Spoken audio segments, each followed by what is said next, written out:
Welcome back to అనీ kitchen. ఖచ్చితంగా like and subscribe. అందరికీ గుడ్ మార్నింగ్. అందరూ ఎలా ఉన్నారు? మేమైతే బాగున్నాం. మీరు కూడా బాగుండాలని మనస్ఫూర్తిగా అయితే కోరుకుంటున్నాం. ఈరోజు మార్నింగ్ అయితే నేను దొండకాయ ఫ్రై అయితే చేద్దామని అనుకుంటున్నాను. ఫ్రైకి అయితే దొండకాయలు అయితే 1/2 kg తీసుకొచ్చాక అవి చిన్న చిన్న ముక్కలుగా కట్ చేశానండి. మొత్తం పండిపోయినా సరే బాగా పండిపోయినా అయితే తీసేసాను. కొంచెం కలర్ వస్తే అవి మాత్రం పక్కన పెట్టేసుకున్నాను కట్ చేసి.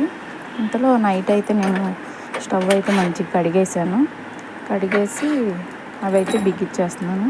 పొద్దున్నే కడిగి వంట చేయాలంటే టైం కుదరదు కాబట్టి నైటే మొత్తం కడిగేసాక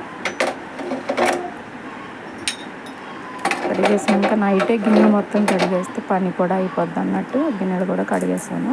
ఇంతలో దొండకాయకి ఆయిల్ పెట్టుకొని అందులో దొండకాయలు కూడా వేసేసాను. దినుసులు వేసేసి అది ఫ్రై అవుతూ ఉండగా ఇంతలో ఉప్మా అయితే పెట్టేశాను. గోధుమ రవ్వ ఉప్మా అయితే చేయాలని అనుకుంటున్నాను. గోధుమ రవ్వ ఉప్మా అయితేనే మేము తింటామండి. బొంబాయి రవ్వ అయితే మా పాప కోసం అయితేనే చేస్తాం. మేమైతే తక్కువ తినేది. సరే అయిపోయింది కదా అనేసి వాటర్ పోసేసి సాల్ట్ వేసేసాను. అది అయిపోయినాక ఉప్మా కూడా రెడీ అయిపోయింది. రైస్ కూడా అయిపోయింది. రసం అయిపోయింది. దొండకాయ ఫ్రై కూడా అయిపోయింది. ఇందాక ఉప్మా అయిపోయింది కదా, అది చూపించలేదు కాబట్టి ఉప్మా కూడా చూపిస్తున్నాను. ఖచ్చితంగా లైక్ అండ్ సబ్స్క్రైబ్.